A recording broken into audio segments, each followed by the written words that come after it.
આજે આપણે ધોરણ 8 વિષય ગણિતમાં સમય સંખ્યાઓમાં ત્રીજો ગુણધર્મ ક્રમનો ગુણધર્મ શીખ્યો.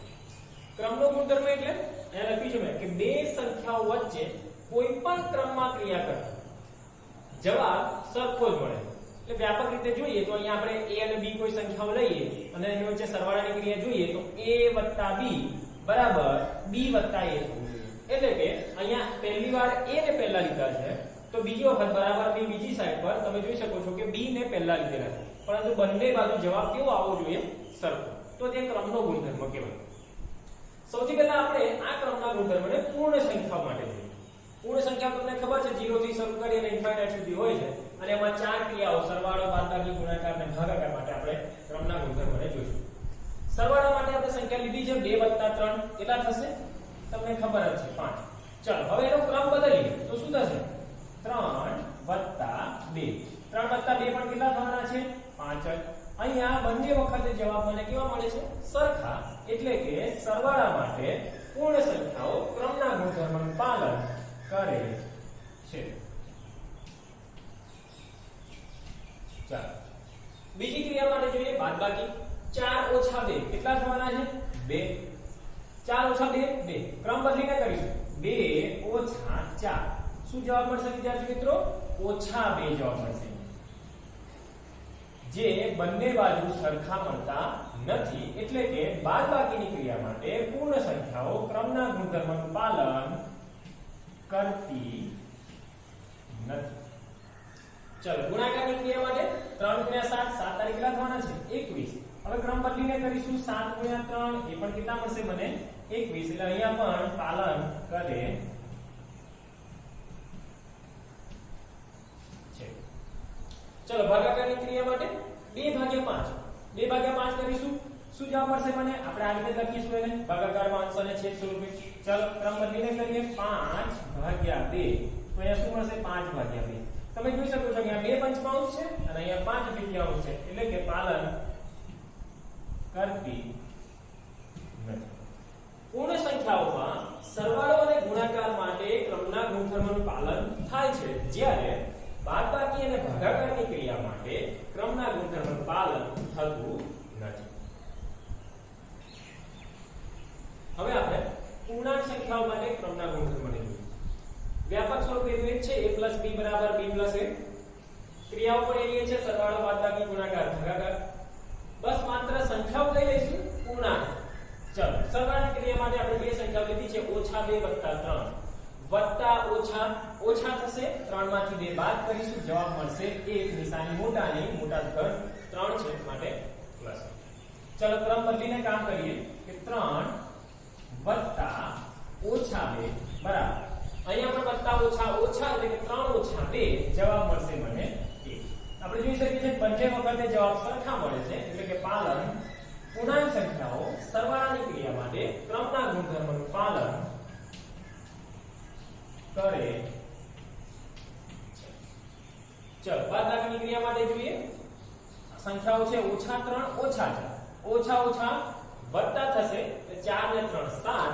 નિશાની મોટાની, મોટા ઓછા 4 છે. જવાબ આવશે -7. ચલો આગળ વધીએ. 4 ઓછા ઓછા.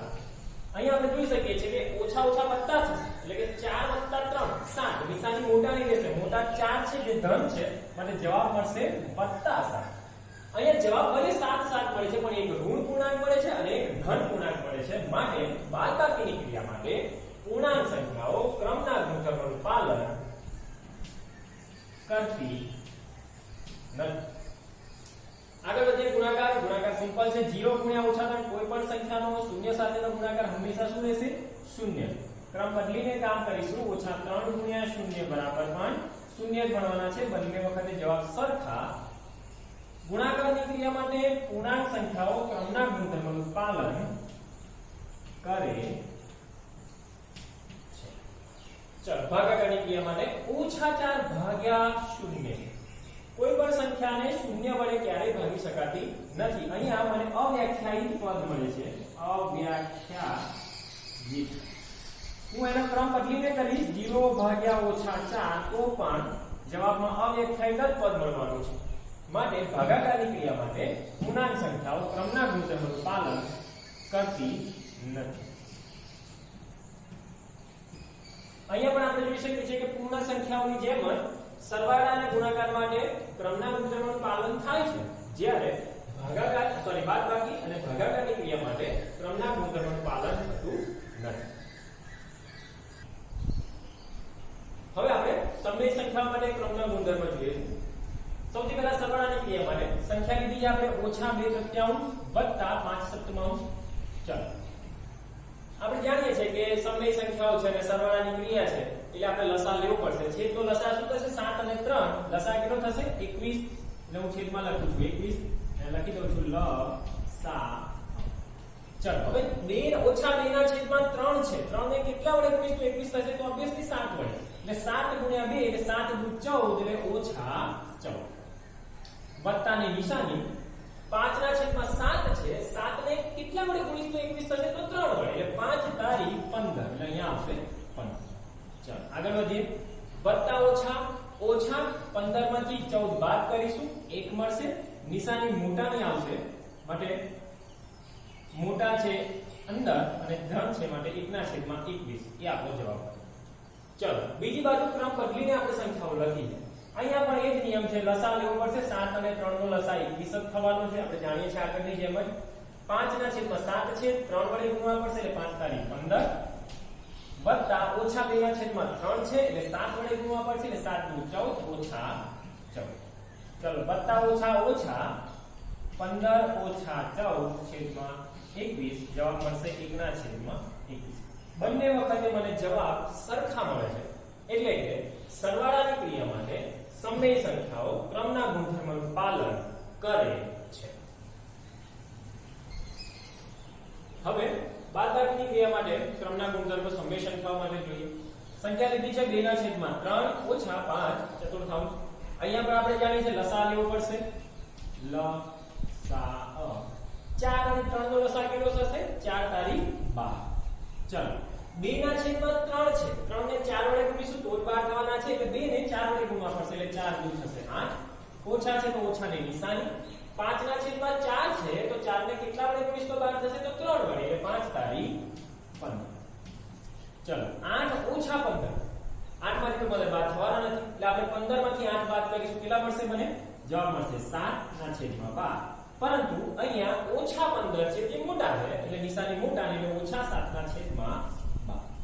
ચલો ક્રમ બદલી નાખ્યું છે આપણે અહીંયા આપણે લસાઅ લઈશું. કેટલો થવાનો છે? 4 તારી 12 સેમ.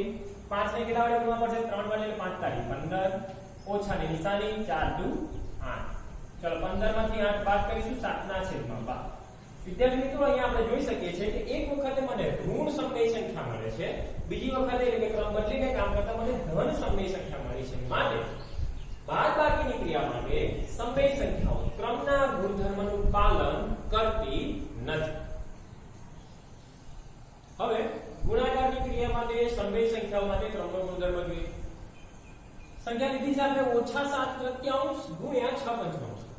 આપણે જાણીએ છીએ કે સમય સંખ્યાઓનો ગુણાકાર હોય તો અંશ અંશનો ગુણાકાર થાય અને છેદનો ગુણાકાર થાય. તો હું લખીશ અહીંયા -7 ગુણ્યા 6 છેદમાં 3 ગુણ્યા 5. ચલો અહીંયા 7 ગુણ્યા 6 7 42 એટલે કે -42 ના છેદમાં 5 તારી 15. અહીંયા ભાગ ચાલી શકે છે પણ હું ચલાવતો નથી.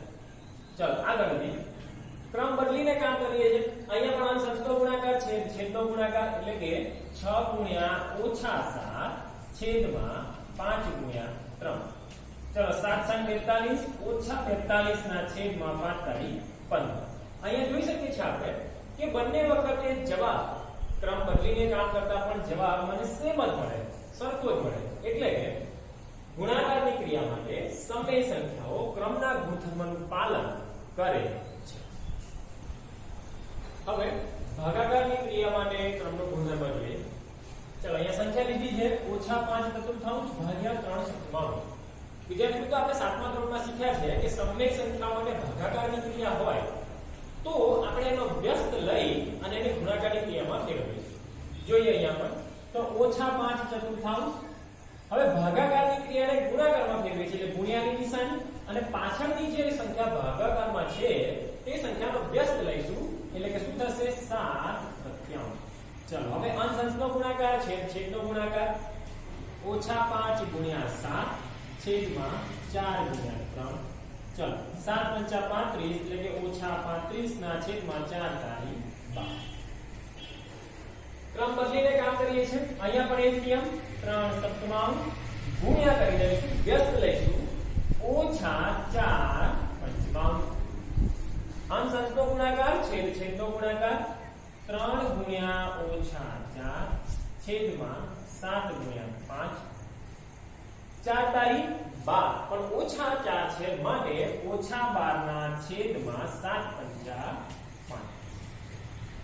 વિદ્યાર્થી મિત્રો અહીંયા જોઈ શકીએ છીએ કે બંને બાજુ જવાબ સરખા મળતા નથી, એટલે કે ભાગાકારની ક્રિયા માટે સમય સંખ્યાઓ ક્રમના ગુણધર્મનું પાલન કરતી